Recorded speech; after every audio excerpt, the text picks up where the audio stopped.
right. Well, welcome to the Paul Cervizzi Show. Glad to have Ben Coppola, I'm going to go by today with us. A very unique story.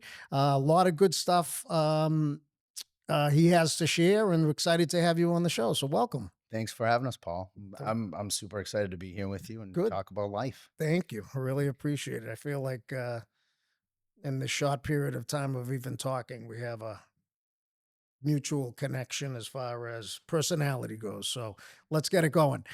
So, tell me a little bit about what's going on in your life right now. You're working at a Mercedes Benz dealership, and it's not just that you're working, it's been part of the family, I guess, for quite some time. How'd you get involved, and what are you doing now?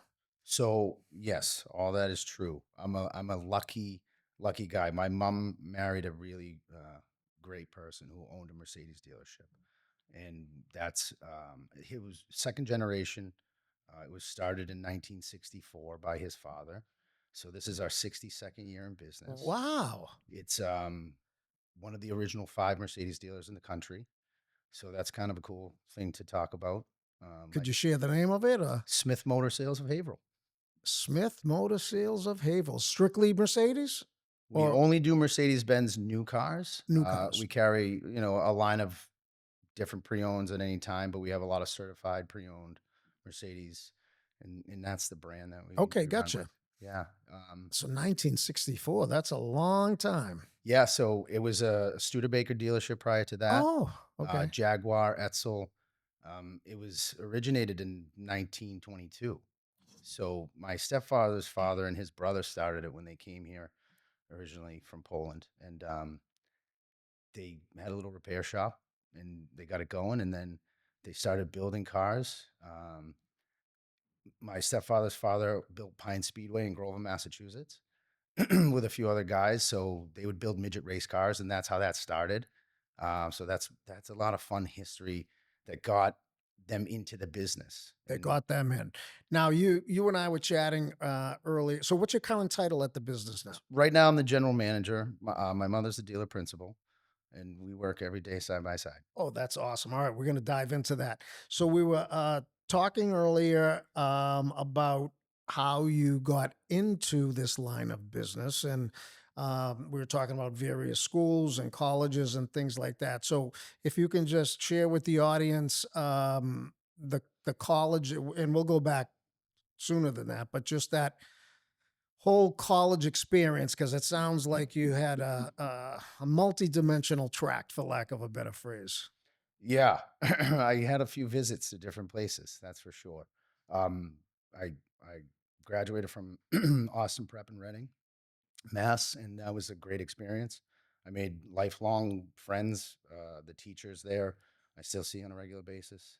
Um, I just got off the phone with my close friend Chris Angelo a little minute ago. Yes, So mutual connection.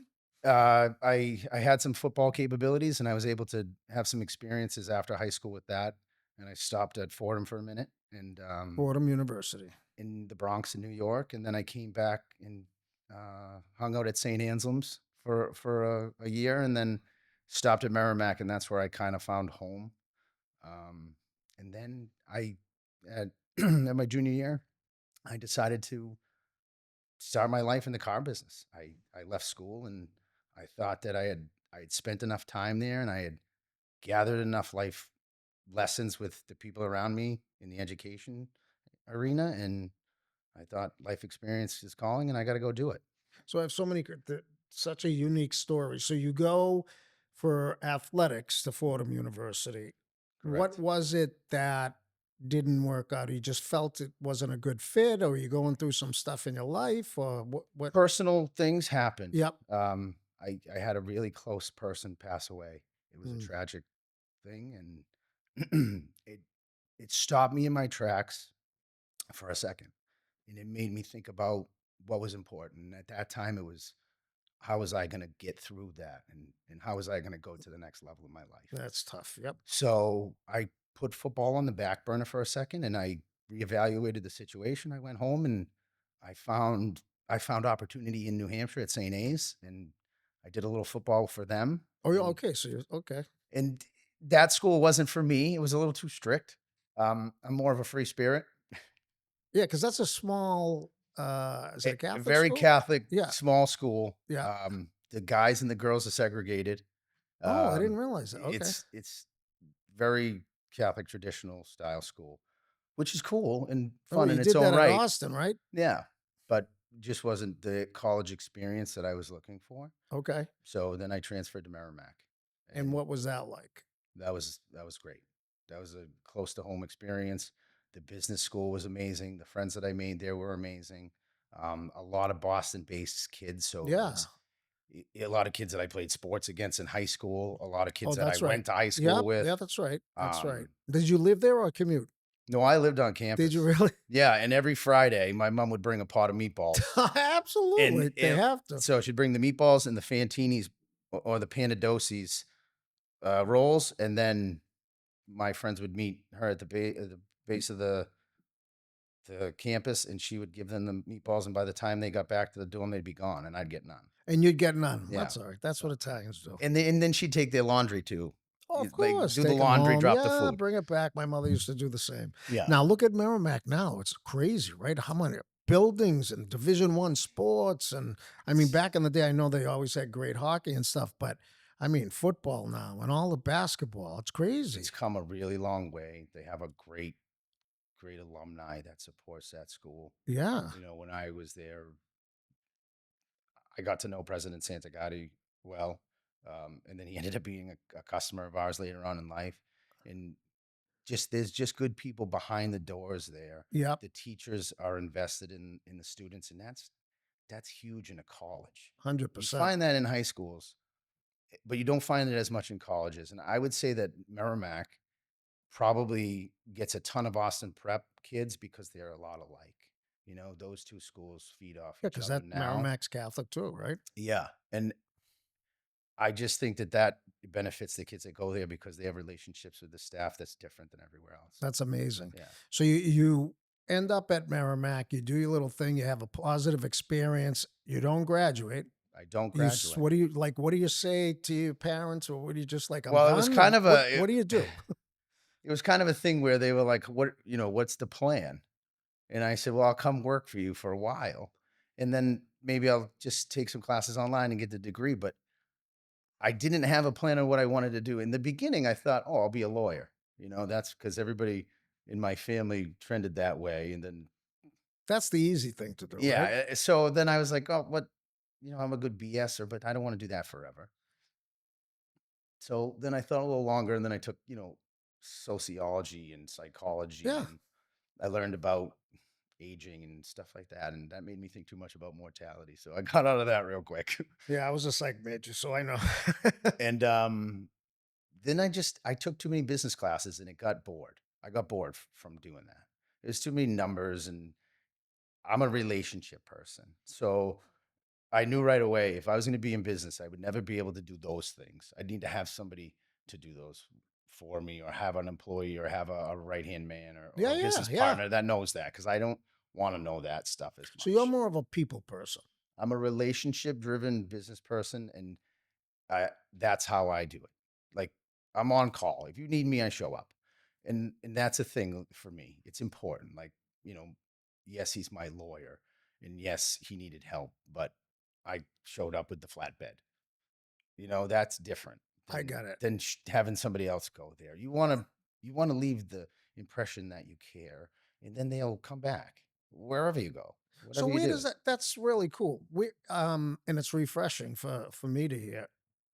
Where do you think that comes from, that ideology? Because I often, I'm a people person too, and I was a probation officer for 32 years. I went to law school at night. I love teaching martial arts and being with people. I'm just a people person. Where does, for you, Ben, like, where does that come from? Does it come from your upbringing personally? Does it come from, something that happened during your life? Obviously, you had to deal with a tragic incident with uh, a close friend, and I get that.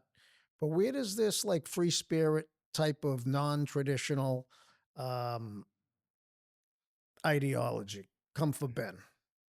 I I guess you're because I'm around so many people, and at a young age, I I I mean, my mom had me everywhere. Like I was in her business, I was everywhere, and I think I've seen a lot of personality types. Yeah.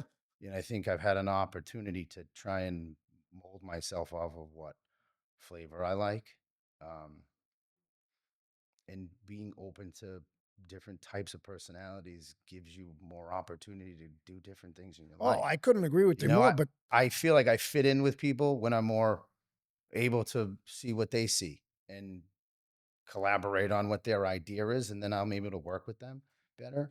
And sometimes giving up the control in a situation and feeding off the other person gets you to where you want to go. So I don't know. I don't know what trained me to be like that. I think yeah, it's just so interesting though my because you go to family upbringing has always been be kind, be humble. And okay, that's what I tell my 11-year-old son all the time. I only want you to do two things in your life, and that's be kind and be humble. Everything else you'll figure out. And if you don't, it's okay.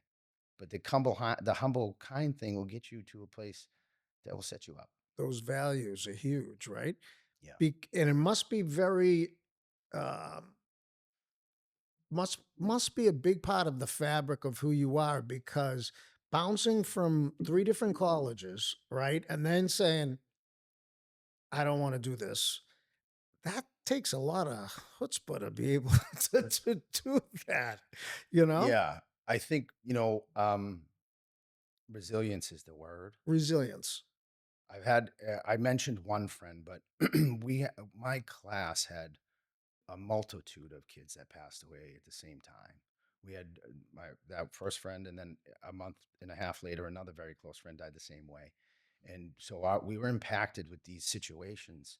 And Yeah, at a young age like that, you have to you get into these fight or flight modes, and absolutely. resilience is the thing that keeps you going and makes you want to enter into the next. Like you get banged up so hard from stuff like that, it's hard to go, all right, I'm gonna go do that again, and it's like sports. You could take a really good hit and you're never going to want to run across the middle to catch that pass again unless you're resilient enough to say, I can do this. I only got knocked down once, so what? And that's part of the gig. Now I've realized I'm 42. I've had so many struggles early on in life that it's taught me the disciplines are going to make me get through the tough things. And every morning I got to put my feet on the floor, take a deep breath, and pick the discipline that day and say, what am I doing? And So are you a religious guy? yeah, I mean, I pray. Yeah. I grew up Catholic. I did all the things I needed to do, and I believe in faith, and I have faith, and my family does, and that's what we practice. But I'm not like at church every Sunday, No, you no, know? no. I get it. I get it. But the values that, listening to you, the values that you're speaking of and that you're imparting to your child, do you have more than one child? I have a 11-year-old son and a 5-year-old daughter. Oh boy. Yeah. That's a Yeah, she's challenge. we have yeah, she's a rock star and very challenging, but probably one of the most amazing people on earth. Congratulations. That's And awesome. I have a son and a daughter too, and both beautiful and different. They're different kids, right? go Different personalities. oh, polar opposites. Yeah, yeah. She's me, and he's my wife. I know. Thank God. Yeah, So you think going through those struggles, tragedies in high school really imparted upon you that resilience and that appreciation for life, or yeah. it sounds like those were some I have this. You know what? I guess I could refer to my wife on this one because she always used to say to me, "The last person to want to leave. You never want to leave early. You always have to see the end." And yeah, every party, every show, every single thing that we do, I drag it out to the end, and then I gather big. Like if I'm going to do it, I do it big. I have everybody with me, and I share in that. So it doesn't matter where I go, you're coming, yeah, because I enjoy that company and I enjoy the joy in it. Um, so that zest for life and people and all that comes with it is short. I think I've learned that um, more than anything. The life time, is short, huh? the time ticks, and it's one thing you can't get back. So when my wife looks at me, she's like, "I totally get it. Now I know why you stay." It's so true. Right. It's so true. And when you have kids, like, you remember, like, I never napped. My mother said you never napped. You wouldn't take a nap. It's still true. I don't care how tired I am. Like I'm gonna go. If we're gonna do it, we're gonna do it all the way. And it just that's it. I gotta be like that. Keeps me y- on my toes. yeah, no, I'm with you. You feel like that, it's so, like, same growing up, and my wife and kids, and even though my daughter lives in London, my son and his wife and baby live in Dallas. We're flying here, doing this. Like, I'm like, "Eh, would you ever? No, family, right? How important do you think that family, whether it's growing up, whether it's your family unit now, how much do you think that is important to? I mean, there's an obvious answer, of course, but just as far as you are concerned, that family unit, how important is that to you? It's everything. Everything. Yeah, it's the only thing. It's what you do things for. A while ago, in my younger years, growing up as an adolescent, I didn't understand that. Did not understand that. No, because you don't realize that you even want a family. And then you grow up and you go, okay, let's have a family. And even I think for me, even in the beginning of it, I wasn't totally in it. You know, I had a lot of things going on. I was trying to if I could turn around and say to myself anything, I would say the 20s are amazing and the 30s are terrible. And you're going to have to really dig in and don't do anything wrong during your 30s because if you do, you won't be okay in your 40s. And unless you can come back from it and you have ultimate resilience, which is the thing. And I did a lot of that in my 30s. I'd be the first person to admit my failures. My 30s were terrible. They were just a tragic disaster. And then I woke up and I said, "What the heck?" So tragic disaster, not to get personal, but um, I I lost sight of my goals okay. because I thought it was I think you get to a point where things come easier and then you sit back a little bit. Explain. And well, I'm in an industry that you can get a lot of money really quick Yeah, or you could get no money for a long time, yeah, kind of right? two ends of the spectrum. So at the time that I started becoming a salesman, we were at a point where it was busy. And my first year I did really well. And then my second year I was able to do even better. And my third year I bought a house. Wow. You know, and I could start my life. And and that adds up quick. And then you get comfortable and you go, okay, well, I'm young. I have a ton of time. Let me autopilot this for a minute. And then when you get on autopilot, you get blinded by things, True. people, bad decisions, bad habits. And before you know it, you have lost sight of the goal. You don't look the same. You don't act the same. So true. You know, it all changed overnight. And then you better wake up quick. Yeah. And if you don't, that stuff passes you by, which is the family stuff, the good stuff that you miss. The kids waking up in the morning, like I'll be really honest with you. I did a lot of drinking in my 30s and it didn't serve me well at all. Yep. And not being able to wake up when your kids wake up is a crime, you know? You miss out, right? Like I said about the time thing, nobody should do that. Not to themselves, not to their children, or anybody else in their family for that matter. But the 30s are a struggle if you let them be for a guy that's trying to climb a ladder of success. It's a tough racket. And I think anybody in a position of leadership Yep. that got thrown into a role early that has to perform will say the same thing, whether it's in sports or business or family life. You know, sometimes the patriarch dies and you got to take over. Mm. It's tough. And the weight of that bears down on people and they have to be resilient and then they have to be honest about the struggle. That's another Yeah, thing. that thank you for sharing. I appreciate that because everybody thinks the grass is always greener on the other side. So you got a young guy making good money quick, kind of like athletes, right? They're getting these contracts that, 80 million, 100. It's like, whoa. And then it's thrown at you. Yeah. And you're like, well, now what? Right. So the path you're only going one way or the other. And a lot of times, it's not a conscious choice. We just get thrown in a certain pit, for lack of a better word, right? Right. What got you out of that? Out of the pit? Well, I think I probably wasn't gonna let my family watch me die Okay. and give up on myself, you know? I mean, I use those words probably they're more harsh than they need to be, but that's the truth. Yeah. You know, you get to a point in your life where it's like you gave up. You might as well be dead. You know, it's you're a shell of a person when you're not doing the You things weren't you who love you were. and Yeah. you're not acting the way that you used to, or you're happy in the things that you're doing. I mean, yeah, they're entitled to be upset and sad, right? But if you don't find joy in any part of your day, then something's wrong. And there was something wrong for me. I wasn't myself. Yeah. I wasn't Absolutely. I wasn't thriving the way that I thought I would. Money doesn't necessarily do that for you, right? So uh, I woke up one day and had to make a change, Good for and you. that was right when I turned 40, Good for you. and now life is completely different, and that's why I say if you can beat up the 30s, or you can fight them off, and you can be resilient enough, the 40s are where the good stuff Yeah, and I mean, happens. yeah, yeah. Obviously, you're thriving, and it's amazing what you're doing, and we'll get into that more. But that could happen.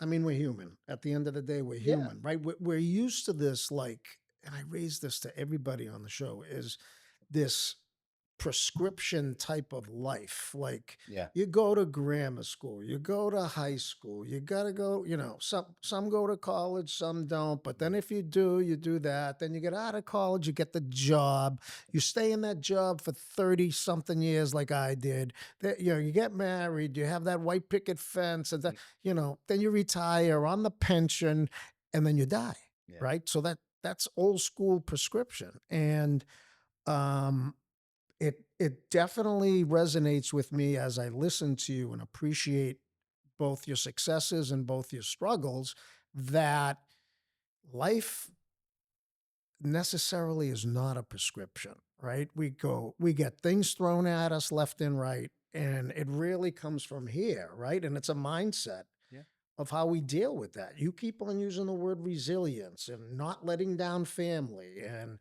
getting back up, that's grit. yeah. That's great. And that's why we asked you in the beginning, where do you think you got that? Because a lot of people would have gone kaputs, right? Oh, Without well, I can say that stuff is in you already. I think is or isn't. it is. I think Okay. it's innate in people. Not everybody has it, but when you realize it, it becomes a tool or a weapon, you know? Yeah. Um, I don't think I found it until I was a freshman in high school. And that was because of Bill Maraday, my And football coach. tell me about him. You got another day. Okay. Just a man that uh, you know, turned boys into men, but did it real early. I was 14. And it's funny how you can look back and Yeah. see those lessons that you were learning with your face in the mud, not remembering them at the time, the words that come out of the mouth of the coach, Right. and you're going, what the heck is he talking about? And then Mm. you're all of a sudden you're in a situation in your life and you go, oh my God, there it is. And it clicks. Yeah. So it And you comes put right it back into to you. play, and then everything just seemed to work out that in that moment, and you want to go, whoa, it happened. What he said worked. So would It's you kind con of unique. Yeah, no, it's huge. And those are mentors, right? Those are Oh yeah, people in your huge life, mentor. right? People in your life that at the moment you may not know what the heck he or she is even talking about, but then later on, you get that click, right? Everybody that I think probably went through that program would speak the same way that I speak. Yep. I don't know if they've all had the same experiences, No. but I learned early on in life a really hard lesson from that person. It's funny that I didn't get it early on because it took me until I was 40 and I just spoke about it. It was drinking, right? And I got in trouble in high school for participating in doing something before a dance. And my coach said to us before the season started, whatever you do that the MIAA says you're suspended for, I times that by two. He It times it by he 2. times it by 2, and that was the homecoming dance, and I was a junior, and we were slated to go to the Super Bowl, and we were doing really well, and we had, a phenom young quarterback, um, and I screwed up, Mhm. and I implicated the quarterback, and I screwed myself, and I screwed my team, and my coach said, "You're gonna sit out the rest of the season." That was like, whoa, I just let down the whole school. And it was and the really tough part about that was he said, "And if you wanna play for me, you're gonna turn your jersey inside out, and you're gonna go play nose guard for the rest of the season on that scrub defense." And I did, and I took a beating, and it taught me the resilience, the adversity. When the chips get stacked that heavy against you, you would give up. You would say, "Oh, the school hates me. My parents think I'm a loser. My friends, the kid that I got in trouble, left school. His Ugh, parents, all these things happened to me, and I was like, whoa!" And I had to make a decision: do I keep my head down in the mud, or do I pick it up and take it on the chin, and go around and make my apologies and say, "Hey, I can only do one thing, and that's try to make it up to you." So that's what I did. and that was 30 years ago, I was almost 17, yeah. I'm 17, right? 42 now, So, so yeah, it just so it you gotta go through crap sometimes like that to find the better version of yourself. and look at you get choked up now, right? That's Yo, all the I time would talk be the about that. same. It's like you talk about that because it didn't happen, like we said so many years ago. It's fresh and raw in your mind, right? When you start talking about it, it hits you. And that, so do you think that going through those type of things, Yeah. not that you want to tell people to do A, B, and C, to put themselves in that position, because I know No. you wouldn't No, recommend don't do that. that. But do you think, it could be a death of a family member, it could be a death of a friend that really that you had nothing to do with it. You think that those adversities and those tragedies and whatever create opportunities for you, Yeah, I think that people in general, I right? I mean, you got to go through that stuff, right? Don't you got to grind it? absolutely, and it whether we like to admit it or not, it's gonna happen to all of us, Uh, right? All these things, We're they human. mount up. We're They do. human. And struggle's real, and then, like, just bad things tend to happen, and it's how you deal with them and who you surround yourself with, I believe, is what matters the most. 100%. That's another lesson that I learned from that same man. It you're only noticed by you're only noticed by your absence, and you're only as good as the people you surround yourself Right? with. Yeah. My And parents used to say, "Show me your friends and I'll show you who you are," yeah, right? And it's so true. my mom uses buzzards and eagles. You can't soar with eagles if you're hanging around with buzzards. That one's real, and then you can really see a buzzard. Yeah, You can spot one. So that stuff matters when you're going through hard times. Who you surround yourself with, and what you do and what you choose to, participate in is a big factor in how you're gonna have an outcome. 100%. Don't you find out, like, you think all these people are so close to you and this, oh, he's my best, and, this is family, brother, this. And then when, things hit the fan, phew, right? You see people flock, you see the ones that come close, you really learn more lessons about relationships too, and what matters Yeah. and who matters. Sure, you do, and the other side of that too is that there's people that are rooting for you, right? And Yes. then there's people that are rooting against you. Yeah, that, And the oh, ones that are rooting against you, they, those are the ones you want to show the most to come back. tell me about that, because I agree with you. Like, it just, it Well, because the people that are rooting for you, they already know you're going to win. I believe that. I believe that those people already know you. And the ones that are rooting against you, they don't know you at all. Because if they did, they'd already be rooting for you. They haven't met the real version of you, and if they have, then they were too cheap to notice it, and they just didn't care about it.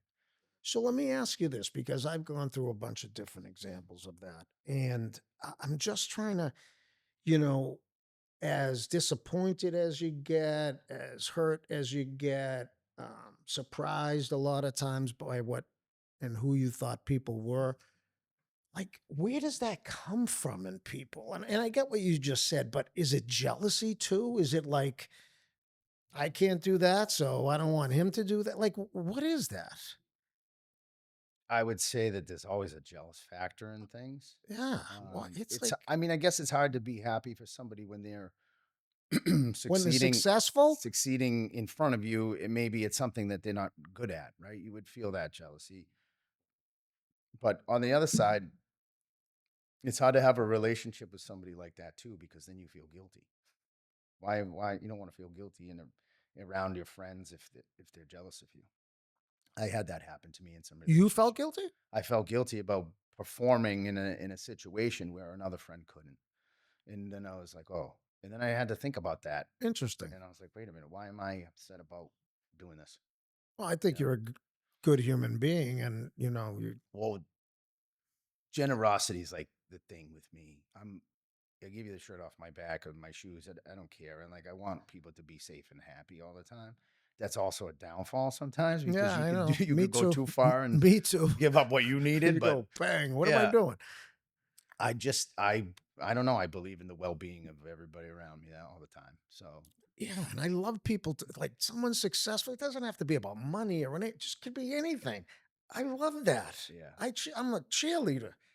Cheer It's easy to people. have a good time with good people. Like you don't have to spend a lot of money. You don't have to be in an extravagant place. No, I was talking to one of my best friends this morning, and I said, "Hey, I'm going to have, my Groveland gang. I grew up in Groveland, Massachusetts, Groveland, you grew up. in South Groveland, we Oh, call cool. it, and it's actually South Groveland, which is funny. It's a little farm town, but I said to my buddy, I'm going to get you and the other guys together for a guys' night over the house. We haven't got together in a while, Yeah. and it's nothing other than sitting around and talk and listen to music. And that's as fun as it gets. You don't need big entertainment to have a great time with good people. No, because it's about the people at the end of the day, That's right? it.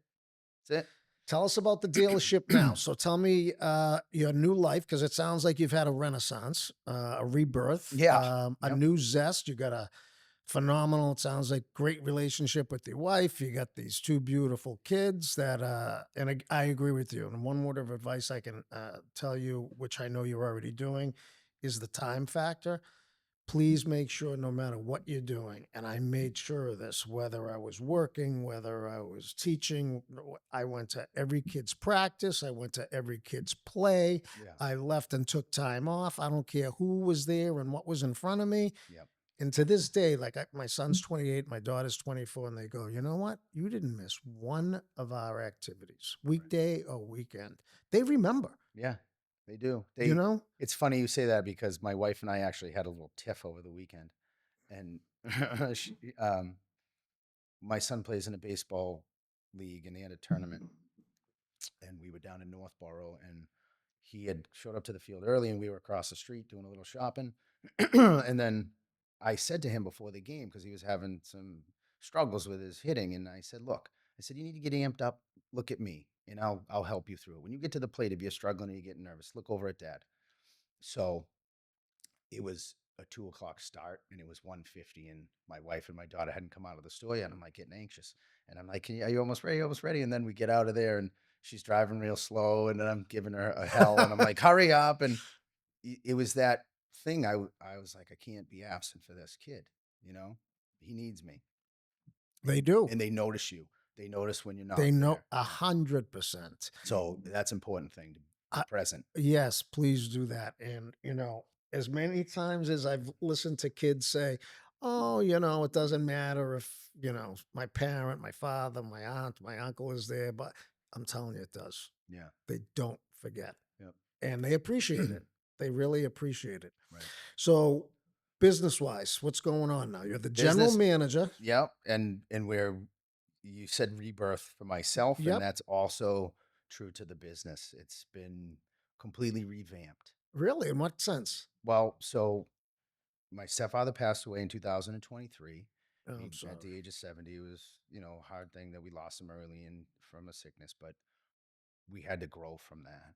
And he's the one that He started. didn't start it. His Oh, father, John Smith, his father. started it. Okay. And But then he must have been a driving force in the. So actually, cool little history about Yeah. my stepfather. He was the youngest dealer principal in Mercedes Benz history at 26 years old. Ooh.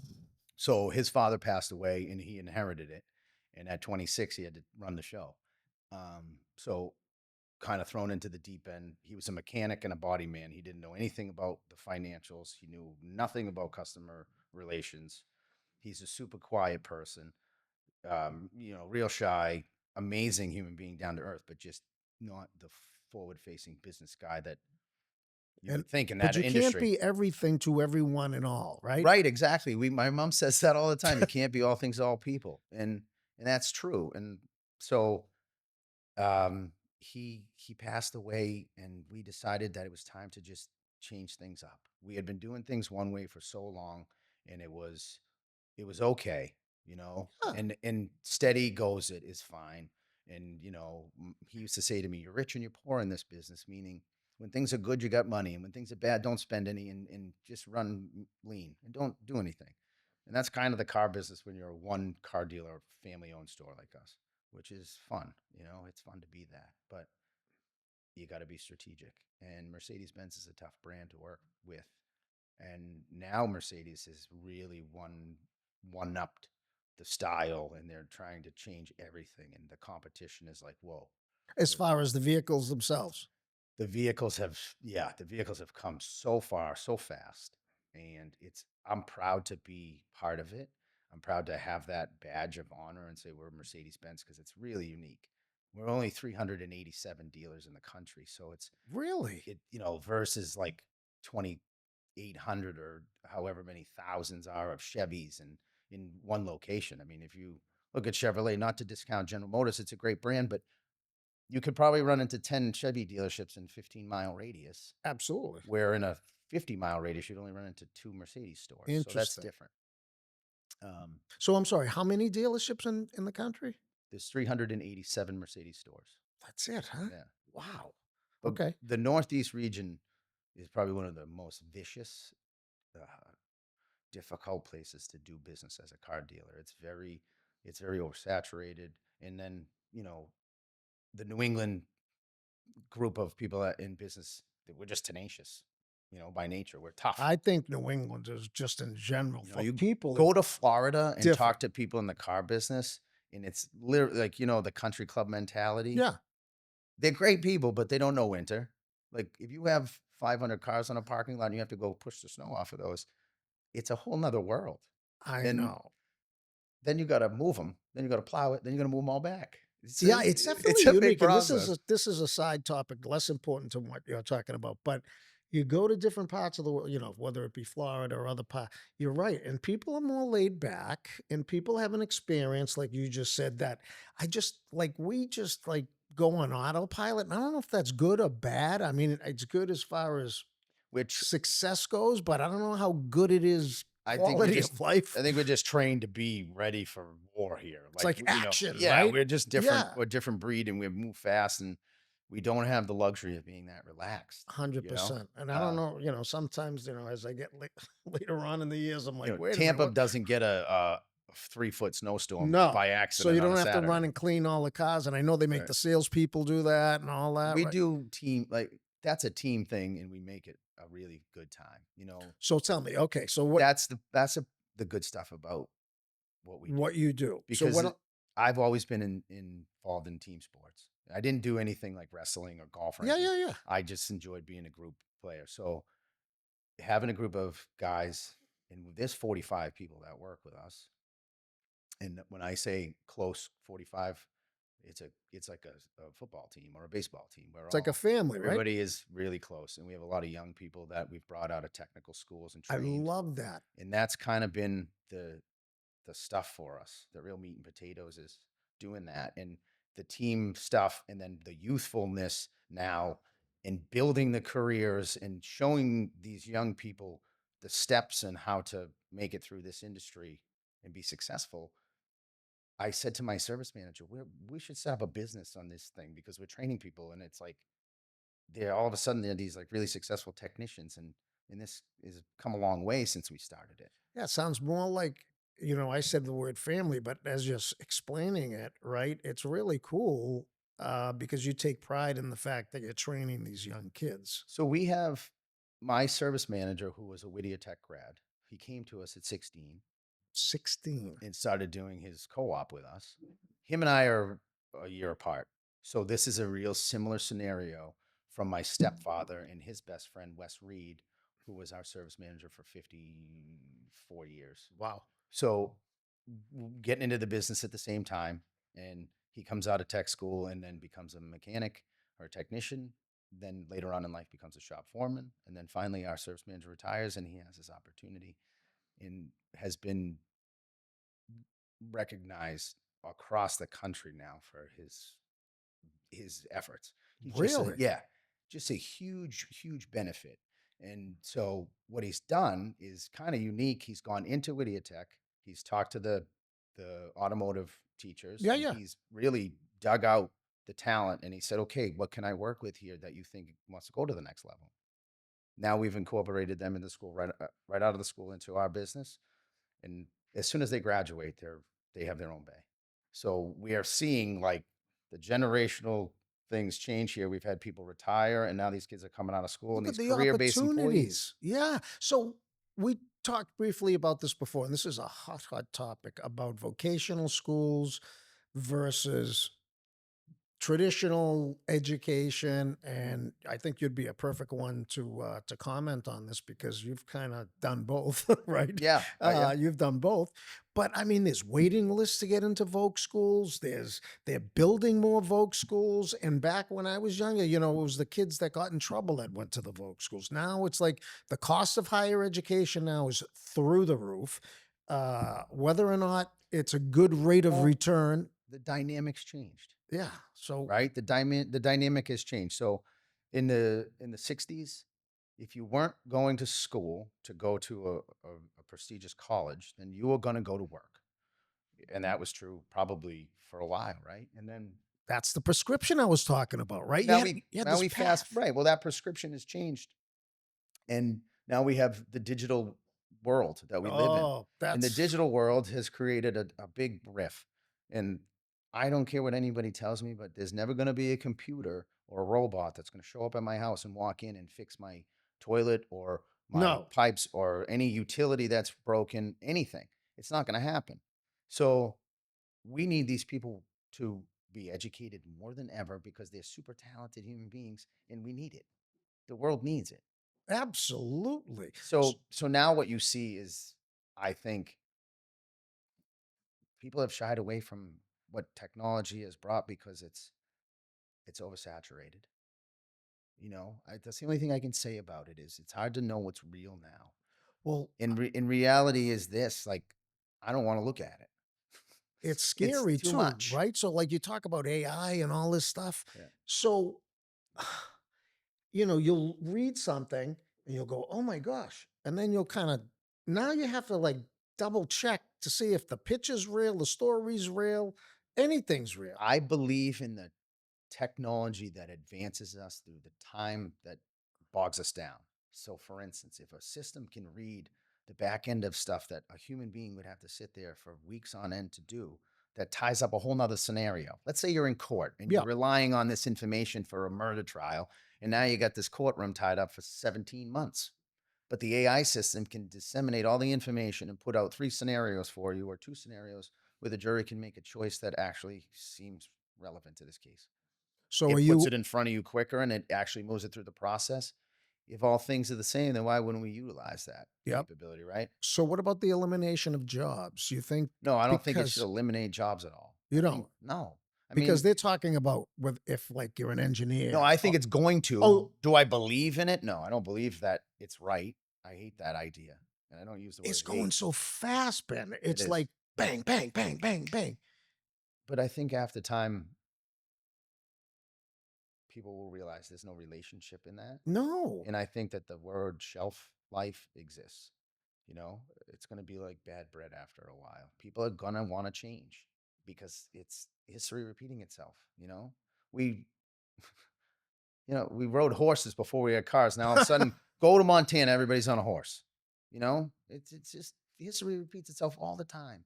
And I think that people will get bored of certain technologies and they want something different. that's very You interesting that you know, say that. I mean, look, I can tell you based off diet, right? I eat certain foods all the time. After a while, I'm like, what the heck? I can't eat the same grilled chicken again. I can't taste that again. It's the flavor. Changes. I use the word flavor a lot in Yeah. business. It's like, what's your flavor? What's What do your you like? What's flavor? your style? And after a while, style changes. And I don't think that everybody is always going to follow that prescription that we're talking about. So I think I mentioned to you, I was visiting my son and grandson this weekend and daughter-in-law in Dallas. And all of a sudden, my son parked his car and I looked, saw a family get out of a car. And then I'm looking at this car. There's no one in the car. The car's driving itself. And I'm going, oh my Yeah. gosh. And I'm, Yeah. and it's taking the corner and it looks like this spaceship with all these things going on. And I'm just saying, And you oh, thought you were watching the Jetsons it's or right, what? right? The Jetsons, Yeah. right? Yeah. And I'm like, this is absolutely crazy, right? Crazy good, crazy bad. I don't know, right? What do you think about your kids? You got an 11-year-old and you got a 5-year-old. What do you think with technology? Oh, well, I mean, unfortunately, they're better at it than I am. Oh, well, yeah, that's But that, I mean, technology for them is, I don't know what it'll be like when my son's my age, when my daughter's my right? age. I have no idea. And I hope that it doesn't get to a point where it's poisonous because that's Well, what it's you like. see I can only kids. use the word poison. No, no, no, you're absolutely I hate right. to say that because it's not true in all aspects, but there's some of it that's just too dangerous. It's dangerous. And it also, I think, I've seen kids at the same table, like texting each other instead of speaking with each other. It's like, Oh, that's ridiculous. where's the human, like the interaction, the relationship, the verbal, it's like, what is going on? I think the world has just become non-social, you know? And I think that because there's so much polarization right now, Polarization. Yeah. and the world is at odds. And I think that whether we know it or not, social media is a release for people in a break, maybe, from what's real and what's not. Mm. You could watch a video about the things that happened at the White House dinner, right? And then you watch the news. Well, the Facebook or the Instagram version of it could be this totally documented thing that's not even close, and then the actual news is something different. You watch the news, you can't watch it anymore. I've seen Fox and CNN too many times. You turn on your phone, you get engaged, and it's like you took a break from the real world. And I think that's what people Oh, get sucked into. that's a good point, It's like right? fantasy land for a while, And unfortunately, even for adults, they go back to this like childhood phase. We could Yeah. To escape. I found myself doing it where somebody's talking to me and I haven't realized that the person was saying something to me because I'm reading an email, or I'm so engaged in what the heck is on my phone. That's terrible. Well, you used the That's word not good. earlier. We are not present a lot of the times, and No. I've made it such a priority that if I'm talking to you, I'm talking to you. I'm not looking over there. I'm not. And someone gave me this example years and years ago, and they said, Paul, listen, everyone says multitasking is the greatest thing in the world, and that means you're successful and everything. So you multitask with 5 different things. You're giving each one 20% of the integrity that it deserves. And it made Right. sense to me. I said, so I'm doing 20% on each. I'm not doing well on any of them. Mm. Right. And that kind of like, plus, like you said, it's rude, right? Yeah. It's rude. You're reading emails and someone's in there that, oh, no, I agree. What are some of the other things you've done with the business to transform? So mm, recently we added a mobile division, Oh, which is kind of unique to this region. There's nothing on this side of the East Coast yeah. Can you for explain? Mercedes Benz. I can't speak to other brands because there are of them, but Mercedes Benz offered a roadside vehicle that was tool oriented so that you could do repairs. And Oh, not just they like fix tried the to get flat. right. So they tried, we have roadside vehicles where Right. we help out anyways, but this was a little different. They tried to get it going and it didn't really take off with dealers. And the investment there wasn't, people just weren't bought into it as an operator. So time passed, and then I was thinking of ways to get an edge up on everybody, Yeah. and reading numbers and looking at the analytics of all the other dealers and what they were lacking in.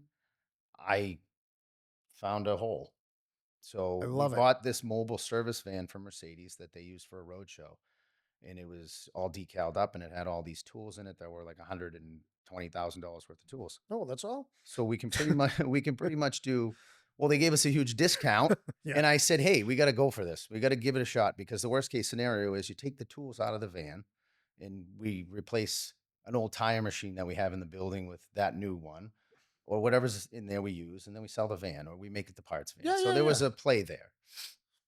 And so we got the mobile service van and we trained two younger guys, and we went on our way and we just developed this outside business, and we go to people's houses, we can go to their work, we can change your tires, we can do your brakes, we can do your oil changes, we can do transmission fluid flushes, pretty much everything but take the motor Huge. out. Yeah.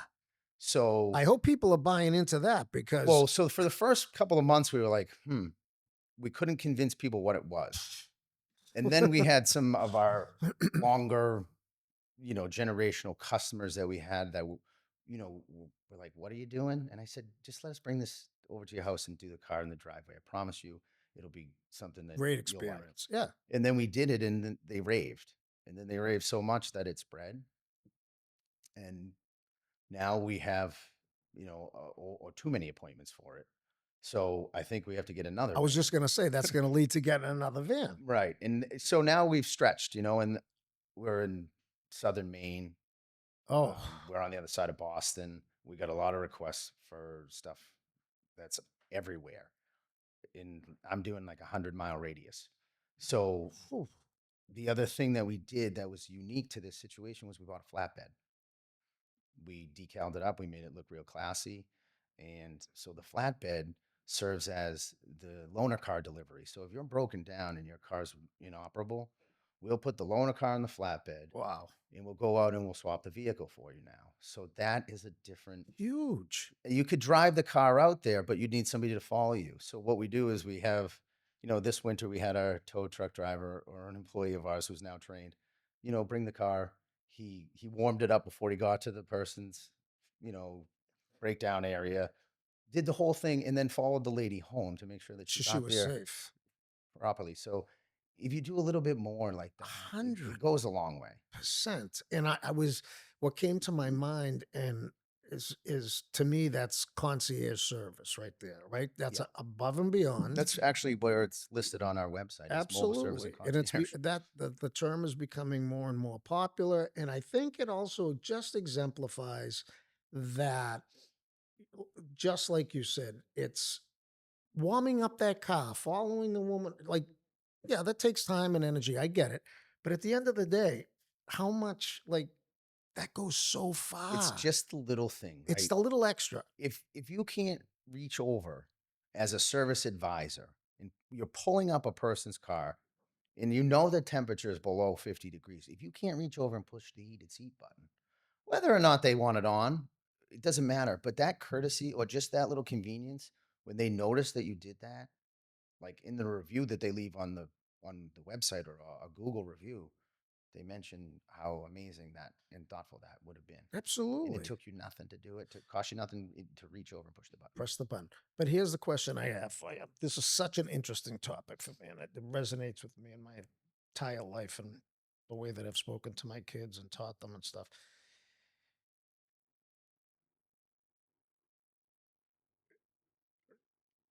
And again, this is not negativity towards the overall population, but 90% of the people will just enjoy the comfort, right? They don't want to stretch. They don't want to feel uncomfortable. They don't want to go the extra, even if it's the button, Yeah. right? Because it's comfortable to just, here you go. I'm going to drop the car, in your example, drop the car off. Hi, nice, good. Have a good day, right?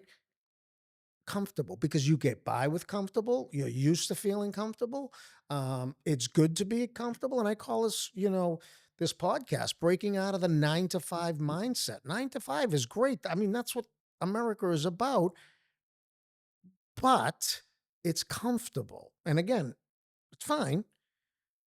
But look at the people like yourself that come up with these ideas of this concierge service and the tow truck service and instilling in your people about making that experience so pleasurable, right?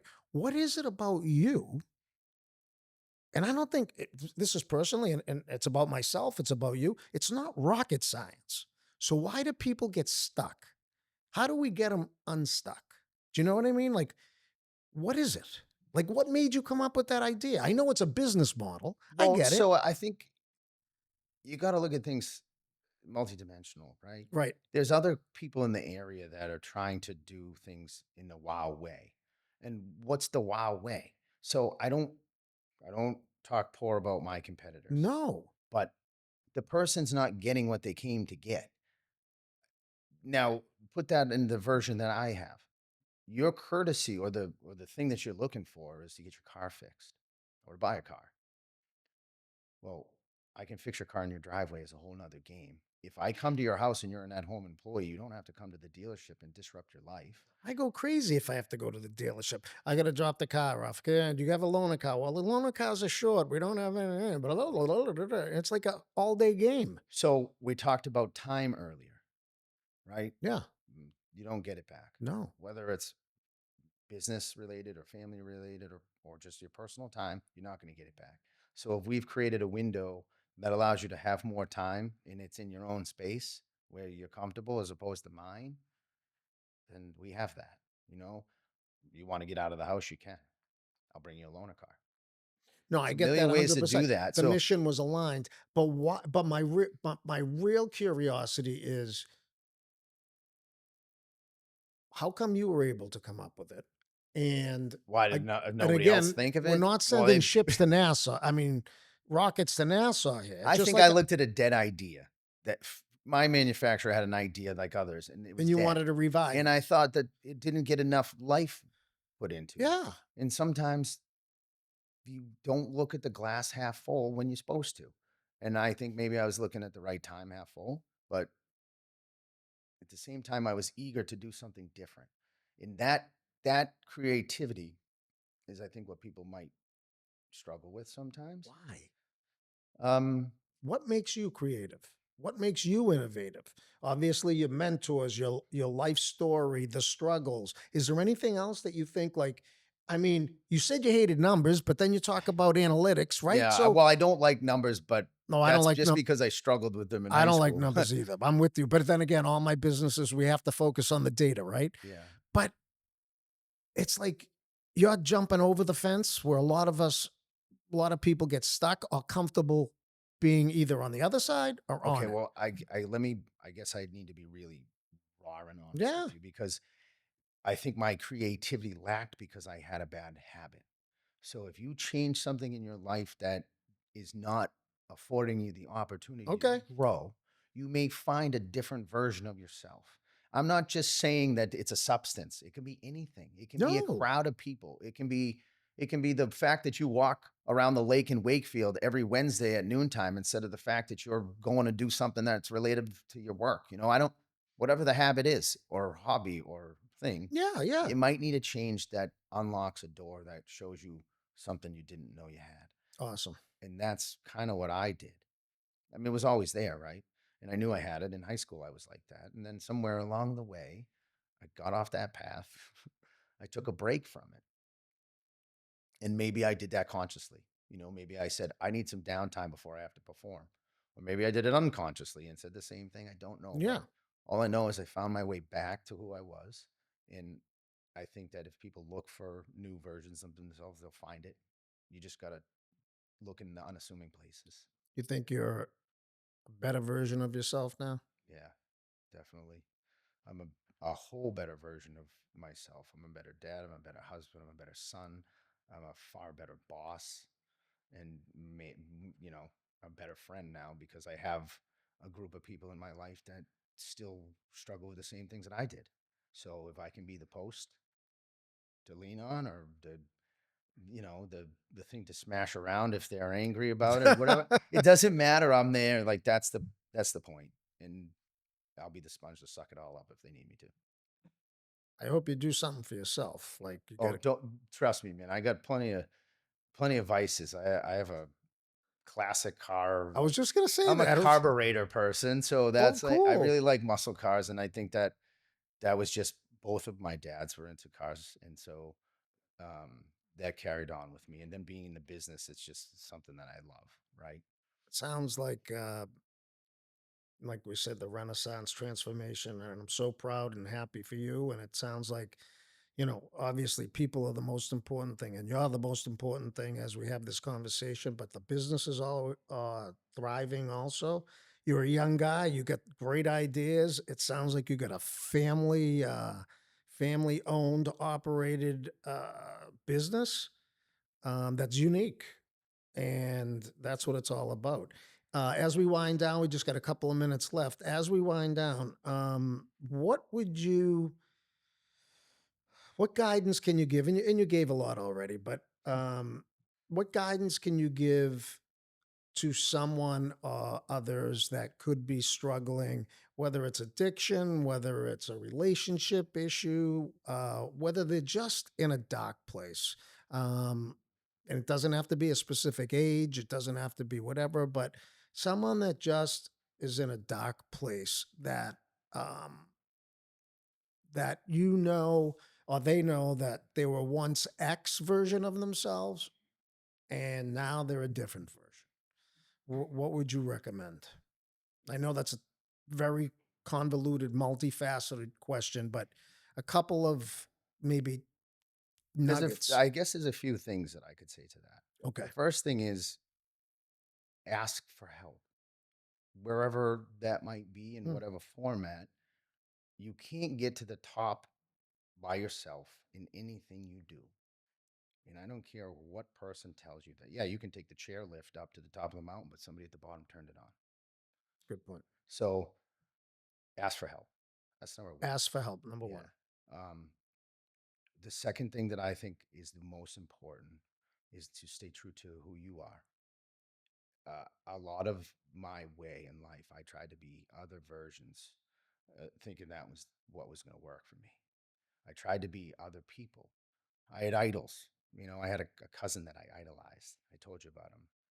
Fordham Hall of Fame football player, was a stockbroker, works for a big company in New York City now, and he's an amazing guy, and that was my idol. But that version that I tried to go fit into in New York, it was the wrong time, wrong place, didn't work for me.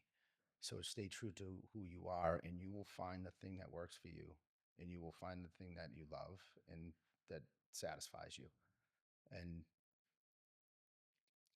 I say this as at the end is that you have to surround yourself with the right people Mm, so that you can make the right decisions. I think that at a young age, it's tough to do those things. right. And when you learn that behavior at a young age, whatever it might be, and you're guided by the wrong people with the wrong ideas, not saying that it could be drugs, alcohol, it could be anything. Well, You got to find your people and the ones that are eager to do the same things that you're doing and have the same values and care about you as much as you care about them. love it. Well, I can't thank you enough, Ben. This has been a very enlightening experience for me in getting to know you, and I appreciate and respect what you've gone through, what you're doing. And at 42 years old, I know you are going to blow this right out of the water. And I'm really proud of you and appreciate you being on the show. And I'm sure you're going to help a lot of people as they listen and they can identify with a lot of the messages that resonated throughout our conversation today. So thank you so much. Thanks for having me. I really enjoyed this. Thank you.